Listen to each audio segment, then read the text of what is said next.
Hej, jeg er Louise fra Rask, og jeg sidder her med Carr, som er en kanadisk triathlet og YouTuber, og han er også på Snapchat, og han er bare enormt inspirerende at høre på, og så vil jeg prøve at spørge ham om nogle ting, som jeg ikke normalt vidste om ham.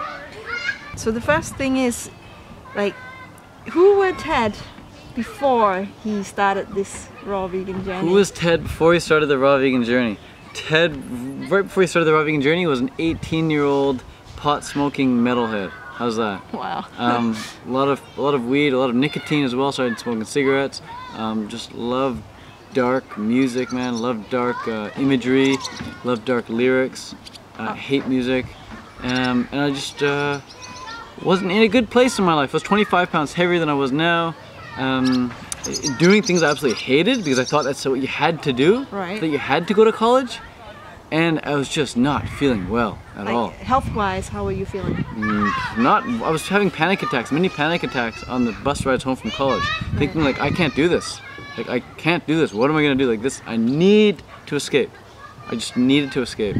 So and, you were... I didn't know the answer, I didn't know what would come of it. I just knew I couldn't continue going on. Right, you were crying, depressed, or...? Oh yeah. There were days when, 7 days would go by, and I remember thinking back, like, I don't remember a day that's gone by now where I haven't cried, where I haven't not cried. Like I've just been crying every single day. This was earlier before age 18 or so, maybe mid-teens, but still, just my mood was off, and I thought that was, honestly, I thought it was normal. Really? But at the same time, I knew I couldn't go on like that. Like I needed to make a change of some sort, if it was even possible. I don't know. Okay. So what changed? What changed? Well, in my dark and angry state, I was watching a lot of really dark and evil stuff on YouTube. And some of the stuff I like to watch, like skateboard bales and people getting hurt and stuff. I thought it was funny. And then I watched a video of cows getting slaughtered in a slaughterhouse. So I was like, okay, let's see how cows get slaughtered. I can handle that. I'm man enough to see what a cow looks like when he gets slaughtered or she gets slaughtered. And as soon as I watched it, I was like, this isn't right. This isn't right. Like, by eating meat, I'm supporting this? Nope. Too far. Too far. That's not even funny. It's not even cool. That's just effed up, man. And so I used my anger, I suppose, for the positive and said, I'm standing up for this. I will no longer eat red meat. No longer eat red meat. And then my friends started calling me vegetarian. And I was like, well, like in my head, I'm like, I still eat chicken and fish, but like, yeah, sure, call me vegetarian. And then because they put that label on me, even though I wasn't officially vegetarian, they're putting the label on me. I was like, oh, I guess I'll take on that label. It sounds cool. I'm vegetarian. Okay. And how old were you? I was 18 and a half, 19. Okay. That must have been tough. And then, yeah, friends teasing at me at the gym and stuff, teasing me. It's like, whatever, these punks, whatever. Right. So, yeah, then I took on the label of being vegan, vegetarian there shortly after, watching some YouTube videos about vegan celebrities or vegetarian celebrities. I'm like, if it's good enough for these vegetarian celebrities, vegan celebrities, it's got to be good enough for me. Okay. And how did your family and friends take it? Yeah, family and friends, they definitely thought it was a phase. Right. My friends, I told you, they were teasing me a bit. My friends, my family was, they saw it coming on bit by bit by bit. And they saw me maybe lose some weight. They definitely saw me lose weight. They saw me spending more money on food, going out of my way to buy food. They saw my acne clear up. I had horrendous acne. My acne cleared up very, very quickly when I started getting into the raw foods. And my mood was just much better, and I was just much more energetic, so I was able to express myself athletically, go for more runs and things like that once I cut out the crap. Okay. So they definitely saw that. I'm kind of following you, like I said, on YouTube and Snapchat, and you seem so energetic. You're always charged and high vibe, and like, are you always like that? Well, when you're by yourself, you're not like, oh my god, let's do this, right? You're not like yelling and screaming and whatever, Tony Robbins pump up stuff. And I don't see myself like that. Even when I'm on stage, people are like, oh, my Ted, that was so inspirational, high vibes. I'm like, I was just talking, like, I can't help it, just comes out like that. So I don't try to do that, but like my default, Louise, is contentment. Right. I'm just very content. And some people's default is like they go into worry, they go into anxiety, they go into maybe depression. They're like an angry mood is their default. But I'm very content. 9 times out of, or I should say how many hours a day, like most hours of the day I'm just content. Every now and then when I make a YouTube video, when I'm having a conversation with someone, or I'm doing a Skype call, a coaching call, or I'm on stage like here at the festival, the UK festival, I can get pretty pumped up for sure, because I'm very passionate about these things. Once you start getting stuff flowing, you get very pumped up, very passionate about them. But when I'm not talking about them, when I'm not like, stirring up ideas in my head, I'm pretty content. But I'm always looking forward to the future. So I'm pretty nostalgic about the future. So you never have like low days where you just cry and think everything sucks? Well, like I said, I definitely used to. And as recent as maybe a couple months ago when I was still consuming some caffeine, every time after a caffeine high would come a caffeine crash. And caffeine crashes don't just bring you back to where you were, they bring you back lower than you were. And those suck. And I was taking caffeine for triathlon because I was prioritizing my athletic performance above my health. Right. And that's changed in recent months now. I'm now putting my health as #1 and athletic performance a bit further down the list. I care more about other things now. Oh, okay. Interesting. So rarely ever do I have down days, and the reason I was having so many down days was because I was taking drugs, man. Caffeine's a drug, green tea is a drug, black tea is a drug, coffee is a drug, caffeine pills are a drug. So since I cut those out, mood is just smooth sailing, as it should be. So it seems like you're pretty happy all the time. So do you have any struggles, like things you seem like you've manifested almost everything you needed or wanted in your life? Life is always going to be a somewhat of a struggle. Life is not smooth like the top of a MacBook Air. Life is not like this. Life will never be like this. Life is always going to be like a bunch of tree roots everywhere. There's always going to be things that you've got to overcome, and there's always a mountainous terrain. And that's what makes it so exciting. If you want a nice and easy life, lay in bed and don't get out of bed. Tell me how enjoyable that is. What are you striving for? Yeah, sure. So the things I struggle with day-to-day stuff on a regular basis, just like every other human. I can't find my shoes, I can't find my jacket. Where's my wallet? Did someone steal my phone? Those little things. But the big things, it's like I'm launching an app in a bit. It's like I'm putting a lot of money into this app. I'm going into debt on this app. And one of the things is, not can I get out of debt, but that thing is like, how many people can I get to use this app? Can I get the idea across to get people to use this app? Like, this is like a big thing that I think about every single day. So launching my app out there, starting a company, moving to San Francisco, and in January I started a company with that. That's a really big challenge. That's a really big hurdle that I would love to jump over and to get through and to experience. I absolutely love the journey there. Other challenges is like, I need to get ready for a talk here. I got to prepare my talk and things like that. And I want to have a family in the future for sure.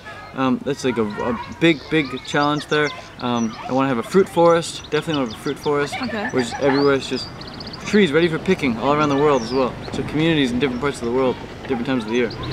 Okay, awesome. So that is like a big vision. I don't know how it's going to pan out, but I know it will pan out because I'm not going to live my life for any other reason than those. Okay. I'm here to fulfill the vision. So I know you use what is called law of attraction, and you and many others, we don't tend to use the word law of attraction. We just talk about manifestations and how thoughts become things. Yeah. Like, how much are you using it yourself? And are you good at it? Like, can you manifest anything question. you want? So using the law of attraction is not like using a wand. You don't pick it up and say poof, like something appear. It's more like you become, instead of using law of attraction, you become aware that there is such a thing as the law of attraction. It's like gravity. Like if I drop this phone, it's going to drop every single time. It's just the nature of gravity. And with law of attraction, whatever you focus on, it comes into your life. That's just the nature of it. Right. That's a law of a universe. It's not a man-made law. It's a law of a universe. It works every single time. How did you discover it? Yeah, so I'm definitely aware that I use it. You can become consciously aware that you want to use it. So you say, okay, I want to have a YouTube channel. So you just focus on the YouTube channel, and you'll have a YouTube channel in just a very short period of time. It's honestly that simple. Whatever you focus on, you get. How do I use it? How do I use it now? Oh no, how did you discover that it works? How do I discover it now? How do I discover that it works? Well, I just wrote down a list of everything I wanted. I wrote down a list of everything I wanted. I wanted a car, I wanted a girlfriend, I wanted to make my money online, I wanted to live in the tropics 365 days a year, I wanted to be a public speaker. I wrote these things down on paper before they were even realistic. The things I wanted, but they were unrealistic. And so now, I'm living my dream life in that regard. Like I'm standing up, I'm giving speeches, I'm making my money online. I have everything I wanted on that list, or the things that I don't have on that list, I no longer even want. So it's perfect. I did that with a list of things. I made mind movies on it, took pictures off the internet, said like I really want these things, I really want these things, put music to go behind them, made a good collage, a slideshow with them. And everything in these mind movies I once made, I now either have or no longer want. Okay. It's freaky. So now like you it's want freaky. New stuff. Yeah, it's freaky. Like down to the model of the same bike I had there. Everything on those mind movies I now have. Like you obviously didn't know about law of attraction when you was a child or kid. How did you feel when you discovered that this is how it all works? How did you feel? Yeah, how did I feel? Great question. So I think we all can feel the truth when we hear it. It's hard to put the truth in words sometimes, so thank God for whoever talked about law of attraction and put it into words.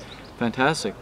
Because... Weren't you amazed? Like, yeah, wow. I was like, honestly at first I was like, well, it sounds like maybe a bit cheesy, but like, it makes sense, so I'm just going to try it anyway, and just went for it, and nothing to lose. Exactly. Nothing. You might as well try it. As maybe as spiritually woo-woo BS as it sounds, like you might as well try it and just watch what happens. Watch what happens. Now, we all experience it on a day-to-day basis. When we buy a new car, when we buy like let's say a red Toyota, we see red Toyotas everywhere. That's you know, true. they're just everywhere because we're so emotionally involved with that red Toyota now. Now we see it everywhere. So, yeah. And I just read books about law of attraction. I read things like from Abraham Hicks about the law of attraction, Bob Proctor on the law of attraction, a bunch of different YouTube videos on law of attraction. Thoughts Become Things, great video on YouTube there. So tons of great resources online about it. Right. Yeah, I can hear you super excited about it. So that's cool. I want to talk about something completely different. Sure. So I know you're polyamorous. Yeah. And like that is something to do with having several partners or several girlfriends. The freedom to have several girlfriends or partners. Right. The freedom to have, not necessarily having, but the freedom to have. Okay. So how does that work for you? Does it work? How does it work and does it work? Yeah, how does it work? Well, it works only with a lot of communication. So you straight up need to tell the person you're with that you are polyamorous. Right. In the same way that you tell someone that maybe you're very religious, if you're religious, and you tell them right away you're very religious. Or if you're vegan, you tell them you're vegan right away. It's not something you try and hide. Okay. It's something you say straight up saying, I'm polyamorous, I'm vegan, I'm raw vegan, I'm fruitarian. So that's number one, being open about it right off the bat. And another thing, when I tell girls about it for the first time, they often have never heard of it before. Right. In the same way So you tell they're someone scared, about, or? well they have questions, a bit concerned, maybe a bit hesitant to go down that road. But once they're asking a couple of questions, like what about jealousy, or what about communication, or what about all these different things, they just don't know. Sure, diseases, yeah, when having sex with multiple partners, they don't know, so they ask. Right. And once I explain these things to them, they're very into the idea now, because if I really like a girl, she really likes me back, typically. I hope that's how it works. It's very mutual. And so when you really like someone, you accept them for who they are. You accept them if they're vegan, if they're vegetarian, if they're meat eaters even. A lot of people, I absolutely love their meat eaters. I'll still love them. So when I say I'm polyamorous and they really like me, then they're going to accept that. Right. And vice versa. If I didn't hear about polyamory, but I really liked a girl, she's told me she's polyamorous, then I'd be open to the idea and accept her for who she is.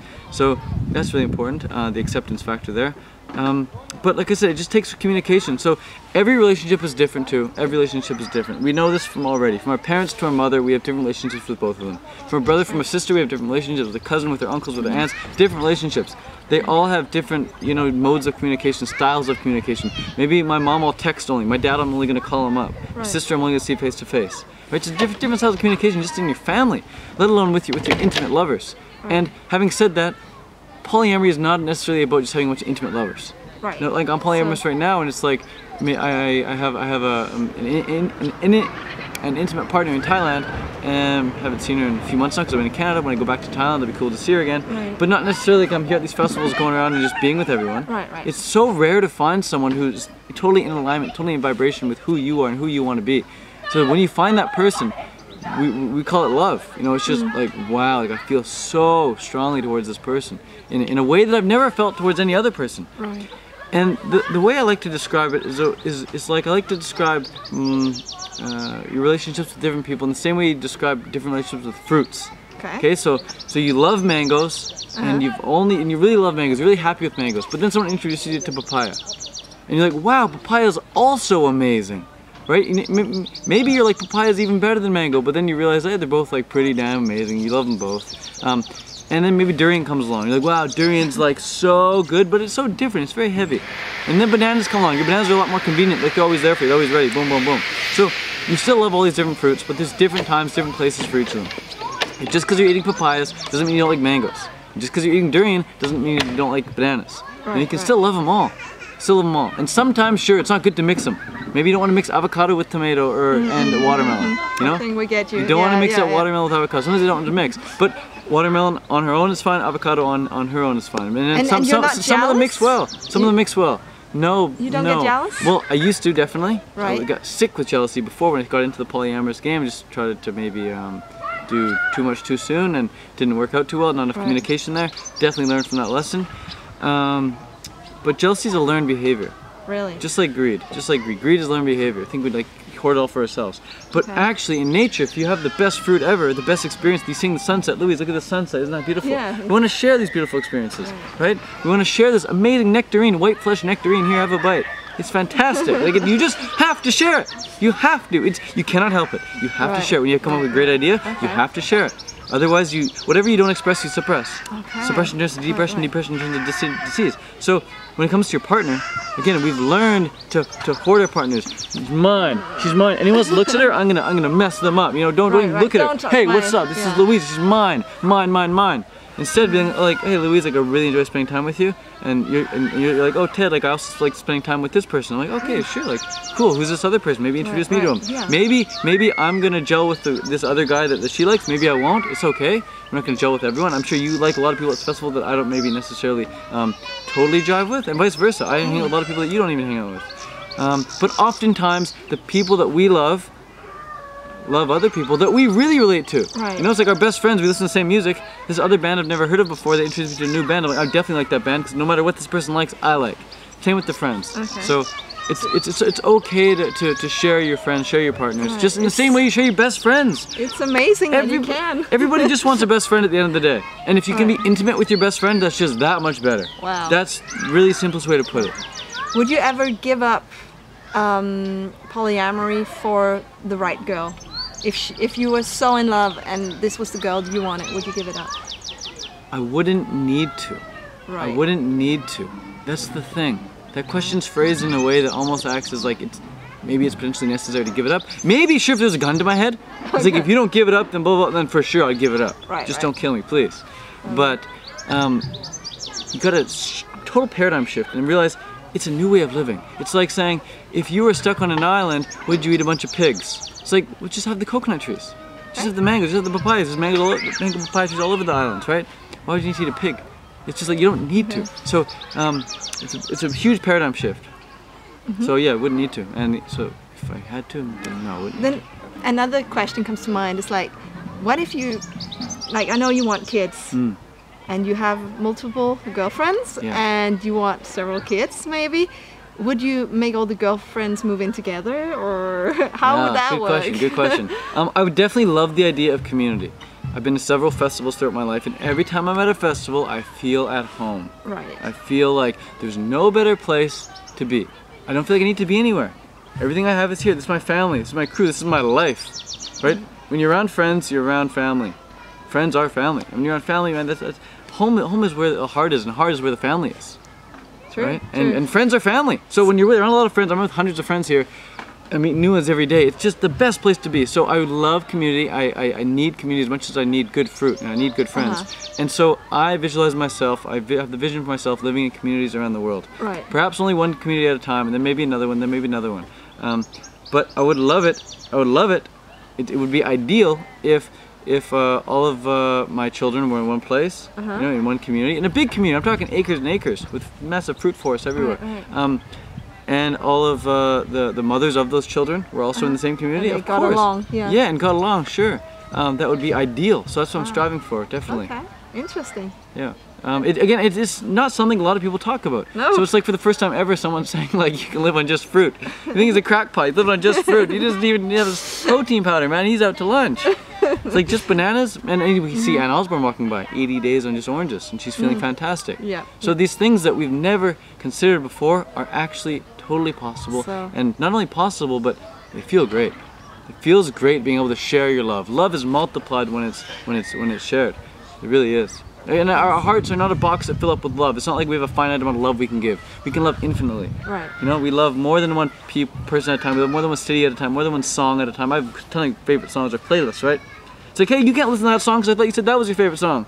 True, true. It's like with people, man. Like we all got our own instruments. We all got our own songs that we can play, our own vibes, and we love different vibes at different times.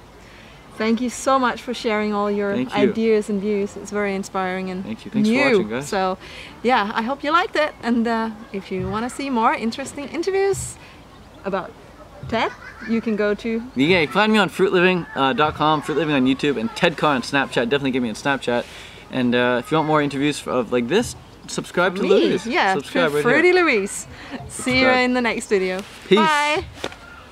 Hvis du gerne vil vide mere om, hvordan du kan forbedre dit helbred, så er der 2 ting, du kan gøre lige nu. Det første det er, at du kan abonnere på mig her på YouTube, og så vil du modtage videoer hver gang jeg laver en ny. Det andet det er at gå ind på min hjemmeside og hente min gratis Kom i gang guide, og samtidig vil du også modtage nyheder fra mig og endnu flere gode videoer, der kan forbedre dit helbred.